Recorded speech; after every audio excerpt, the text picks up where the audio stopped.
bahsettiğim gibi sıramı tamamladım, geldim. Bakın bu şekilde hafif yukarıya doğru bir toparlanmalar başladı.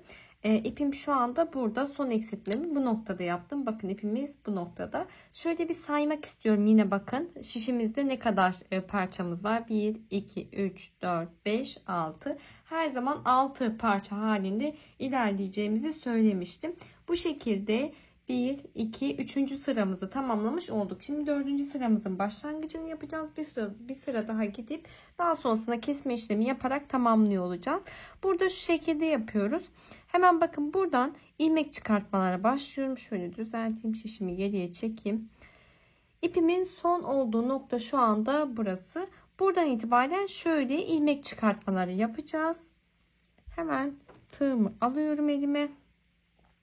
Dibindeki boşluktan sayıyorum. 1 2 3 4 5 6 7 8 9 tane boşluğum var. Benim için yeterli 9 tane ilmek çıkartacağım. Örgümün ön kısmında olduğum için önden arkaya doğru tığımı geçiriyorum. Arkadan ipimi çekerek ilmeğimi çıkardım. Yandaki boşluktan tığımı geçirdim. İpimi çekiyorum. 2 tane ilmeğimi çıkardım ve çıkarmış olduğum ilmeklerimi şişime takıyorum. Şöyle yandaki boşluğa atladım.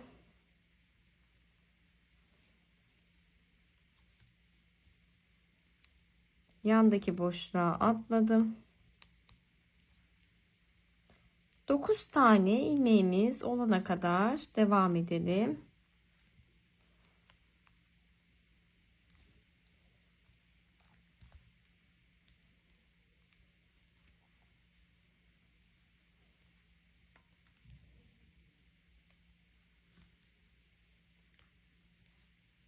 Son boşluğumdan da ilmeğimi çıkartıp şişime takıyorum.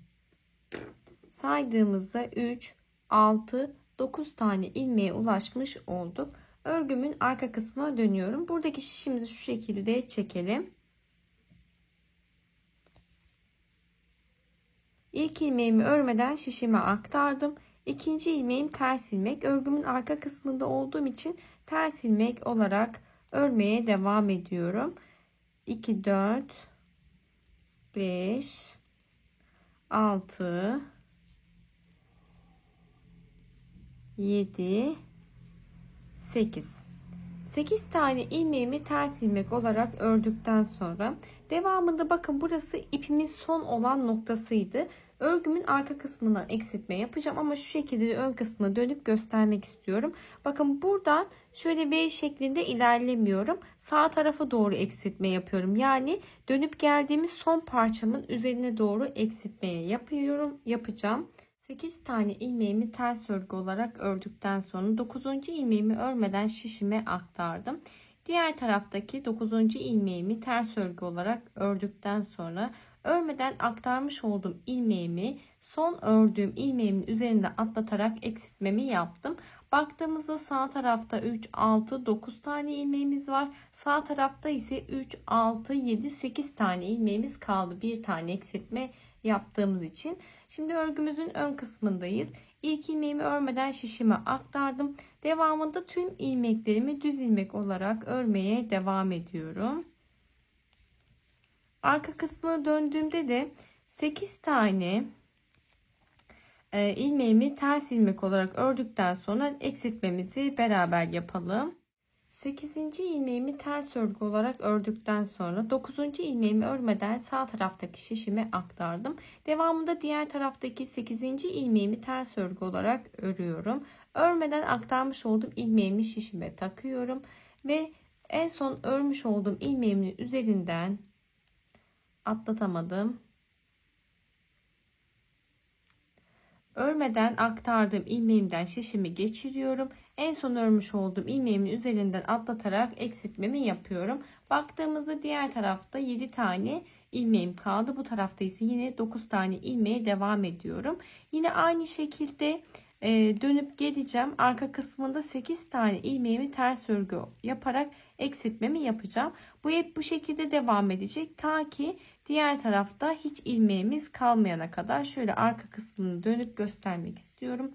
Burada şu anda 3, 6, 7 tane ilmeğim kaldı. Her seferinde dönerek buradaki tüm ilmeklerimi eksiltip geleyim. Sonrasında bir kez daha ilmek çıkartmayı göstermek istiyorum. Son eksiltmemi yaparak sıramı tamamladım.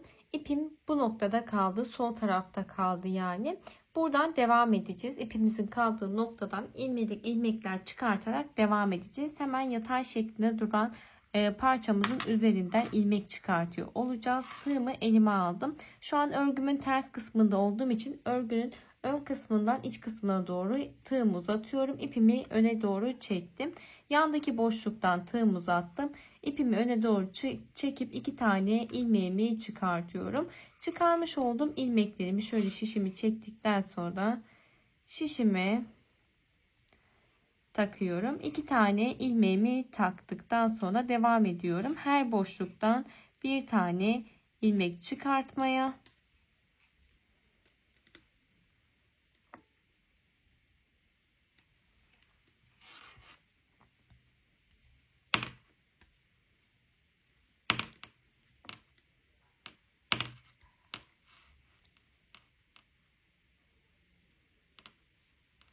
Kaç tane oldu? 3, 6, 7, 8, 9. Şimdi bakın sondaki boşluğumdan ilmek çıkartmayacağım. Sonda bir tane boşluğum kaldı. Benim 9 tane ilmeğe ihtiyacım var. O yüzden sonda bir tane daha boşluğumuz var. İlmek çıkartalım diye bir şey yok. 9 tane ilmeğimizi çıkarttıktan sonra artık kapatıyoruz. Şimdi devamında şöyle şişimi ilmeklerime doğru ittiriyorum. Çünkü bu taraftaki ilmeklerimizi eksilterek devam edeceğiz. İlmeklerimizi çıkardıktan sonra örgümün ön kısmına dönüyorum. İlk ilmeğimi örmeden şişime aktardım. Devamında örgümün ön kısmında olduğum için düz ilmek olarak örmeye devam ediyorum. Tüm ilmeklerimi düz ilmek olarak ördükten sonra örgümün arka kısmına dönüyorum. İlk ilmeğimi örmeden şişime aktarıyorum. Devamında 8 tane ilmeğimi ters ilmek olarak örmeye devam ediyorum. 3, 4, 5, 6, 7, 8. 8 tane ilmeğimizi ters örgü ördükten sonra 9. ilmeğimi örmeden şişime aktarıyorum. Devamında diğer şişimde olan 9 tane ilmeğim var. Diğer şişimdeki ilk ilmeğimi yani 9. ilmeğimi ters örgü olarak ördükten sonra örmeden aktarmış olduğum ilmeğimden şişimi geçiriyorum. Ördüğüm ilmeğimin üzerinde atlatarak eksiltmemi yapıyorum. Saydığımızda sol tarafta 8 tane ilmeğim kalıyor. Bu tarafta ise sağ tarafta ise yine 9 tane ilmeğe ulaşmış olduk. Örgümün ön kısmına dönüyorum. Yine aynı şekilde modelimize devam ediyoruz. Buradaki tüm ilmeklerimizi bu şekilde eksiltiyoruz. Ben yön kısmını belirleyebilmek adına bir kez daha göstermek istedim. Devamında yoksa ilmeğimiz her seferinde ne tarafta kalıyorsa o tarafa doğru eksiltmeye devam edeceğiz. Şöyle de bir göstermek istiyorum. Bakın şu kısmını. Hep bu şekilde bak böyle gelmişti, böyle gitmiştik, böyle geliyor. Parçalarımız bu şekilde örgü şeklinde ilerliyor. Şimdi bu tarafa doğru gittiğimizde buradaki ilmeklerimi toparlıyorum. Daha sonrası ipim bu kısımda kalacak. Buradan ilmek çıkartıp buradaki şişimdeki ilmeklerimi eksilteceğim. Bu şekilde başlangıç noktama kadar devam edip geliyorum. Şimdi son eksiltmemi yaptım burada ve sıramızı tamamlamış olduk. Bu şekilde sıramızı tamamladıktan sonra artık üçgen olarak şuradaki boşluğumuzu doldurup parçamızı, çantamızın gövde kısmını tamamlıyor olacağız. Yine ilmek çıkartacağız. Boşluk kısımlarını sayalım. 1, 2, 3, 4, 5, 6, 7, 8. Şuradan itibaren saydığımda 9 tane boşluğum var. Yine 9 tane ilmek çıkartacağız. Örgümüzün arka kısmında olduğumuz için ipimizi öne doğru çekerek ilmeklerimizi toparlıyoruz. Bakın şu şekilde 3 tanesini çıkardım. 3 tane çıkardım. Devam ediyorum. 9 tane ilmek olan 4, 5, 6, 7, 8, 9 tane ilmeğimi çıkartıyorum. Daha sonra çıkarmış olduğum ilmekleri şişime takıyorum. Ve örgümün ön kısmına döndüm. Şimdi burada boşluk kısımları doldurma yapacağız. Az önce de söylediğim gibi artık eşitleme yapıyoruz yani. Çünkü çantamızın gövde kısmını tamamlayacağız. O yüzden başlangıçtan itibaren eksiltmeleri başlıyoruz. Örgümün ön kısmındayım. İlk ilmeğimi örmeden şişime aktarıyorum diğer şişimi. İkinci ilmeğim örgünün ön kısmında olduğum için düz bir örgümü örüyorum. Örmeden aktarmış olduğum ilk ilmeğimi ördüğüm ilmeğimin üzerinden atlatarak ilk eksiltmemi yaptım. Devamında yandaki ilmeğimi düz ilmek olarak örmeye devam ediyorum. Şimdi sonda bir tane ilmeğim kaldı. Yani 9. ilmeğime geldiğimde örmeden şişimi aktarıyorum. Devamındaki ilmeğimi, ilk ilmeğimi ördüm. Örmeden aktardığım ilmeğimi diğer ilmeğimin üzerinde atlatarak eksiltmemi yaptım. Örgümün arka kısmına dönüyorum. İlk ilmeğimi örmeden şişimi aktardım. Devamındaki ilk ilmeğimi ters ilmek olarak ördüm. Örmeden aktarmış olduğum ilmeğimi ördüğüm ilmeğimin üzerinden atlatıyorum ve ters örgüme devam ediyorum. Devamında son ilmeğime kadar örgüme devam ettim. Örgümün ön kısmına dönüyorum. İlk ilmeğimi örmeden şişime aktardım. İkinci ilmeğimi düz örgü olarak ördüm ve örmeden aktarmış olduğum ilmeğimin üzerinde atlatarak eksiltmemi yaptım. Devam ediyorum. 1 2 3 sondaki ilmeğimi örmeden şişime aktarıyorum. 3 4 tane ilmeğimi düz örgü olarak devam ettim. Sondaki ilmeğimi örmeden şişime aktardım. Devamında şişimde diğer kısımdaki ilmeğimi düz örgü olarak örüyorum ve örmeden aktardığım ilmeğimin üzerinde atlatarak eksiltmemi yapıyorum. Örgümün ön kısmına döndüm. Arka kısmına dönüyorum. İlk ilmeğimi örmeden şişime aktardım. Devam ediyorum ters örgülerimi örmeye. Sıra sonuna kadar tüm ilmeklerimi örmeden tüm ilmeklerimi ters örgü olarak örmeye devam ettim. Örgünün ön kısmında ilk ilmeğimi örmeden aktarıyorum. Devamındaki ilk ilmeğimi düz örgü olarak ördükten sonra örmeden aktardığım ilmeğimi üzerine atlatarak eksiltmemi yapıyorum. Devam ediyorum. 1 2 3 tane ilmeğimi ördükten sonra sondaki ilmeğimi örmeden şişime aktardım. Devamındaki ilk ilmeğimi ördüm ve örmeden aktarmış olduğum ilmeğimin üzerine atlatarak eksiltmemi yaptım. Bakın bu şekilde bu kısmı dolduruyoruz. Bu boşluk kısmını dolduruyoruz. Hem sağda hem solda eksiltmeler yaparak buradaki ilmeklerimizi kapatmış olacağız. Arka kısmına döndüğümüzde ilk ilmeğimi örmeden aktarıyorum ve devamında ters örgüme son ilmeğime kadar devam ediyorum. Örgümün ön kısmına döndüğümde ilk ilmeğimi örmeden şişime aktardım. İkinci ilmeğimi düz örgü yaptım. Örmeden aktardığım ilmeğimi üzerinden atlatarak eksiltmemi yaptım.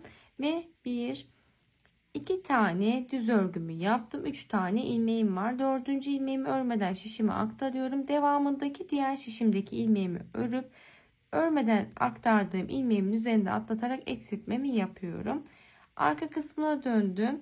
İlk ilmeğimi örmeden şişimi aktardım ve ters örgüme devam ediyorum.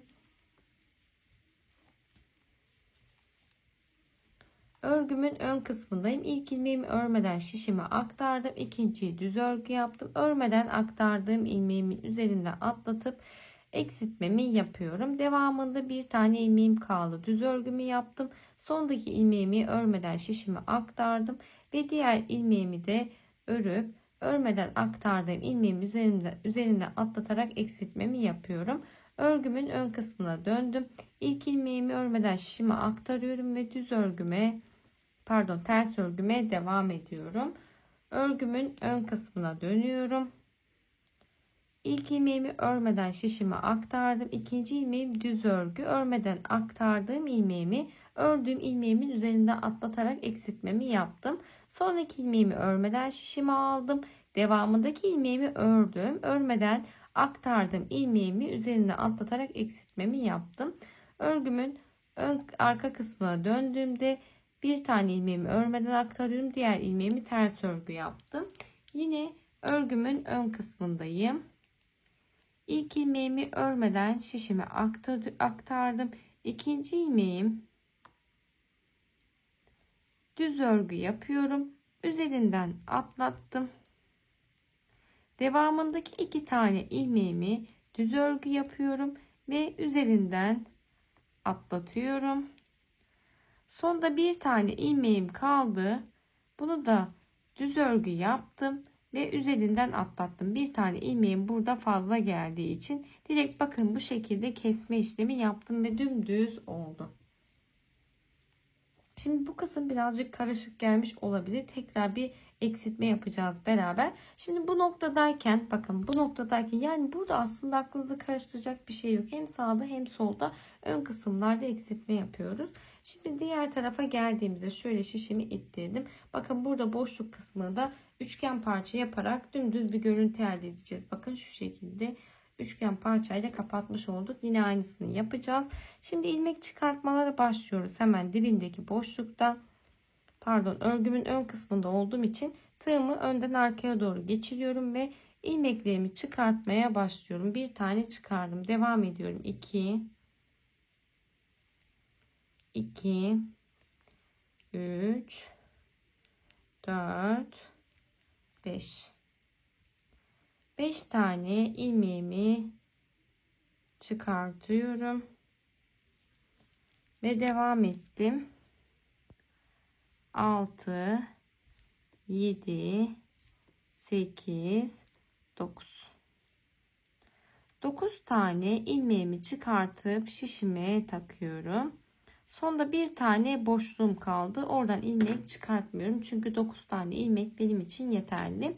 Örgümün arka kısmına geldiğimde ilk ilmeğimi örmeden şişime aktardım ve devamında ters örgüme devam ediyorum. Şimdi burada başlangıçta az önce terste de eksiltmeler yapmıştık ya, başlangıçta terste eksiltme yapmıyoruz. Aslında yapabilirsiniz de bu noktanın pek de bir önemi yok. Her türlü eksiltmeler yapabiliyorsunuz. Şimdi ben arka kısmında eksiltme yapmadan ilerledim. Bakın sıramı tamamladım. Örgümün ön kısmına geliyorum. Ön kısmında eksiltmeler yaparsak daha da doğru bir şekilde ilerleyebiliyoruz.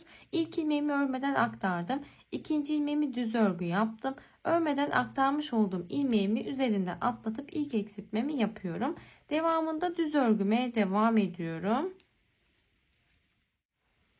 Sonda 9. ilmeğim kaldı. Örmeden şişimi aktardım. Diğer şişimdeki ilk ilmeğimi ördüm. Örmeden aktarmış olduğum ilmeğimi son ilmeğimin üzerinde atlatıp eksiltmemi yapıyorum.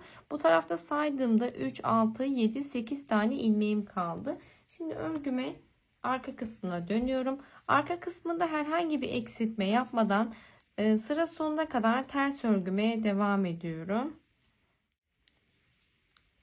Sıramı tamamladıktan sonra örgümün ön kısmına geldim. İlk ilmeğimi örmeden şişime aktardım. İkinci ilmeğim düz ilmek. Örmeden aktarmış olduğum ilmeğimi şişime geçirip üzerinden atlatarak eksiltmemi yapıyorum. Devamında düz örgüme sondaki ilmeğime kadar devam ediyorum.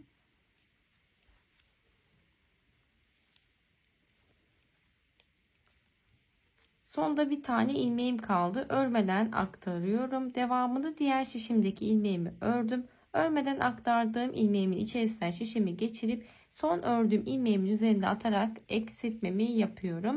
Örgümün arka kısmına döndüğümde ilk ilmeğimi örmeden aldım ve devamında arka kısmında olduğumuz için ters örgümüze devam ediyoruz.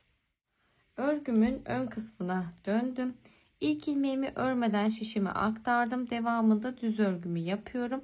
Örmeden aktarmış olduğum ilmeğimin üzerinin içerisinden geçirdim ve üzerine atlatıyorum. İlk eksiltmemizi yaptık. Devam ediyoruz örgümüze.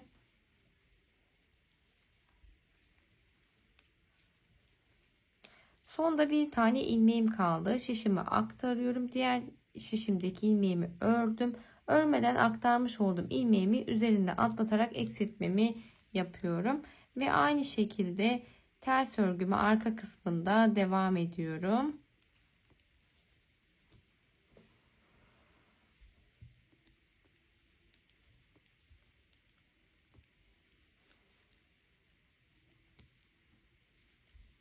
Ön kısmına döndüğümde ilk ilmeğimi örmeden şişime aktardım. İkinci ilmeğimi düz örgümü yaptım. Örmeden aktarmış olduğum ilmeğimin içerisinden geçirip kesme işlemi yapıyorum ve devam ediyorum örgüme.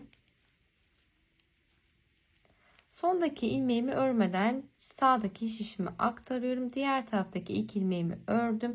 Örmeden aktarmış olduğum ilmeğimin içerisinden şişimi geçirip diğer ilmeğimin üzerinden atlatıyorum. Örgümün arka kısmına döndüğümde ilk ilmeğimi örmeden aktardım ve devam ediyorum örgüme.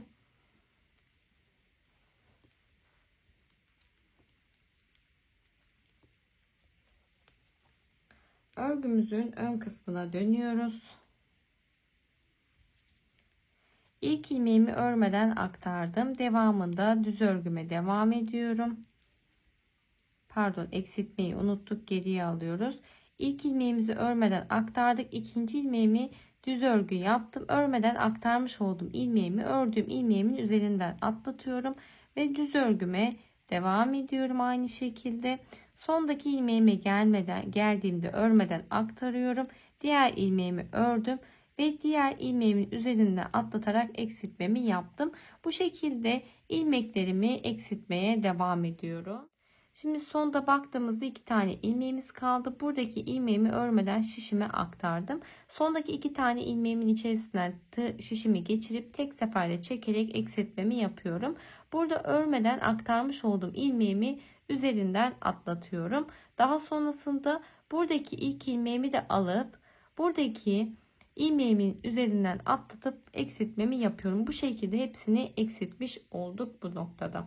Şimdi aynı şekilde buradan ilmekler çıkartıp sağda hem de solda eksiltmeler yapmaya devam edeceğim. Bakın bu şekilde üçgen parça halinde bu kısmı doldurmuş oluyoruz. Daha sonra üstünde ilmek çıkartarak gövde kısmına doğru ilerliyor olacağız. Şimdi ben burada da üçgen parçamı aynı şekilde yapayım. Eksiltip geleyim ve aynı şekilde devam ederek sıramı tamamlayıp geliyorum. Son eksiltmemi yaptıktan sonra şişimde bir tane ilmeğim kaldı. Bunu artık çıkartıyoruz. Buradan sonra tığ işi olarak devam edeceğiz. Tığ örgüsü olarak devam edeceğiz. İlmeğimi tığıma takıyorum. Daha sonrasında hemen yandaki boşluktan tığımı geçirdim. İpimi çekip ilmeğimi içerisinden geçirerek ilmek yürütme yapıp sıramı eşitlemiş oluyorum bu şekilde. Bakın görüntü düz gözüksün diye, diğer türlü birazcık havada duruyor çünkü. Sıramızı kapattıktan sonra bir kez ilmek yürütme yaptıktan sonra bir tane zincir çekiyorum.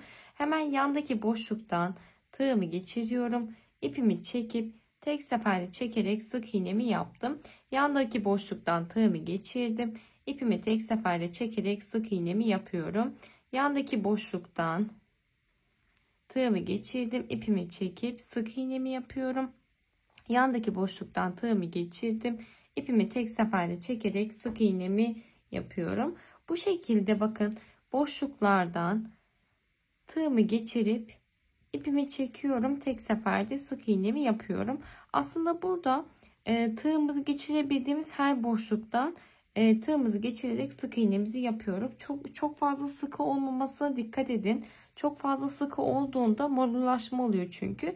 Birazcık böyle hani arada büyük boşluklarımız var ya, büyük boşluklarda atlamalar yaparak sık iğneler yaparsanız, yani her boşluktan değil de arada atlama yaparak sık iğneler yaparsanız görüntü olarak daha güzel olacaktır.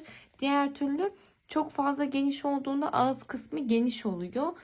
Ağız kısmı birazcık çantanın toparlansın istiyorsanız arada boşluk atlama yaparak ilerlerseniz dediğim gibi daha güzel olacak. Bu şekilde sıra sonuna kadar, yani başlangıç noktamı kadar sık iğneler yapmaya devam ediyorum. Şimdi sıra sonuna kadar her boşluğa bir tane sık iğne yaparak devam ettim. Bakın şu şekilde marullaşmadan düzgün bir şekilde ilerletmiş oldum. Başlangıç noktamıza geldiğimizde bakın burası ilmek yürütme yaptığımız nokta. Son boşluğuma sık iğnemi yaptım.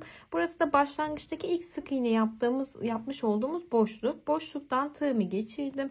İpimi çekip ilmeğimi içerisinden geçirerek sıramı kapatıyorum. Bu şekilde ilmek yürütmemi yapıp bir tane zincir çektim. Hemen dibindeki aynı boşluğun içerisine tekrar dönüp bir tane sık iğnemi yapıyorum ve devamında yine her boşluğa bir tane sık iğne yaparak sıramı tamamlayıp geliyorum hemen. Şimdi başlangıç noktama kadar her boşluğa sık iğne yaparak devam ettim. Başlangıç noktama geldiğimde ilk boşluktan tığımı geçiriyorum. İpimi çekip ilmeğimi içerisinden geçirerek ilmek yürütmemi yapıp sıramı kapattım. Bir tane zincir çektim. Hemen yandaki boşluktan aynı boşluğun içerisine dönüp sık iğne yaparak başlangıcımı yaptım. Şimdi fark ettiyseniz bakın bu şekilde 4 tane ip geçirdim boşluklardan. Bunlar bizim ilmek belirleyici olmadığı için şu anda bu şekilde ip ile askı kısmını, çantanın sap kısmını yapacağım noktaları belirledim. Kısaca sizlerle de paylaşmak istiyorum nasıl yaptığımı. 12 12 arkada da aynı şekilde 12 kenar kısımlarda bıraktım. Ortada ise 14 tane sık iğne bıraktım. Tamamen göz kararı bir ayarlama yaptım. Önemli olan burada tam orta noktanızı bulmanız. Sayılar birebir aynı olmayabilir. Ortada benim 14 tane sık iğnem kaldı. Yanlarda da 12'şer tane sık iğnem kaldı. Bu şekilde belirledikten sonra ipimizi taktığımız kısma kadar, yani ilmek belirleyicimizi taktığımız kısma kadar sık iğne yapmaya devam ediyoruz. İlmek belirleyici taktığım noktadan, boşluktan ipimi çıkardım. Boşluğa da bir tane sık iğnemi yapıyorum. Şimdi boşluk kısmına kadar, ilmek belirleyicinin olduğu kısma kadar ilerledikten sonra burada istediğimiz sayıda zincir çekiyoruz.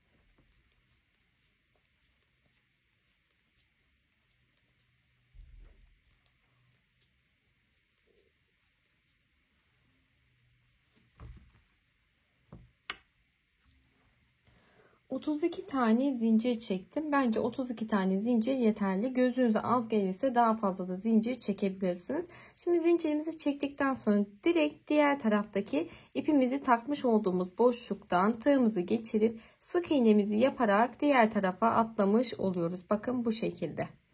Buradaydık. 32 tane zincir çektik. Buradaki ilmek belirleyicimin olduğu boşluğa sık iğnemi yaparak geçişimi sağladım. Devamında şimdi arka taraftaki ilmek belirleyicimin olduğu noktaya kadar her boşluğa bir tane sık iğne yaparak devam ediyorum.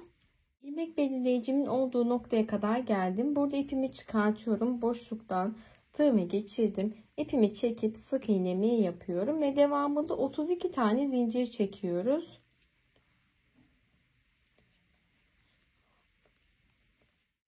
...32 tane zincirimizi çektikten sonra hemen direkt diğer ilmek belirleyicimin olduğu noktadan tığımı geçiriyorum. İpimi çekip sık iğnemi yaparak geçişimi sağlamış oluyorum. Askı kısmını bu şekilde yapmış oldum.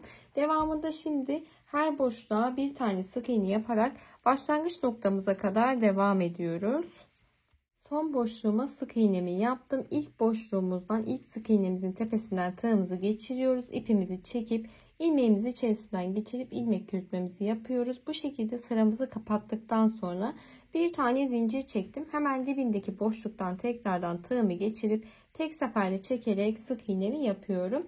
Şimdi askı kısmımıza kadar her boşluğa bir tane sık iğne yapmaya devam ediyoruz. Son boşluğuma da bir tane sık iğnemi yapıyorum. Zincirin olduğu noktaya geldim. Hemen birinci zincirimin içerisinden tığımı geçirdim. İpimi çekerek sık iğnemi yapıyorum.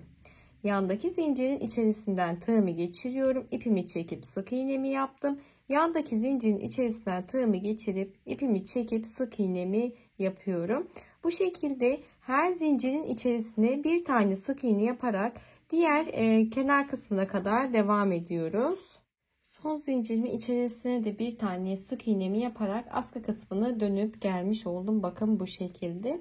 Daha sonrasında hemen ilk boşluğumun içerisinden tığımı geçirdim. İpimi tek seferde çekerek sık iğnemi yaptım. Yani çantanın gövde kısmına dönüşümüzü sağlamış olduk. Gövde kısmında yine her boşluğa bir tane sık iğne yaparak devam ediyoruz. Şöyle son sık iğnemi yaptıktan sonra göstermek istiyorum. Bakın buradan başlangıç yapmıştık. Devam ettik. Askı kısmına döndük geldik ve sık iğneler yapmaya devam ediyoruz. Ta ki buradaki zincir kısmına kadar her boşluğa bir tane sık iğne yapıyoruz.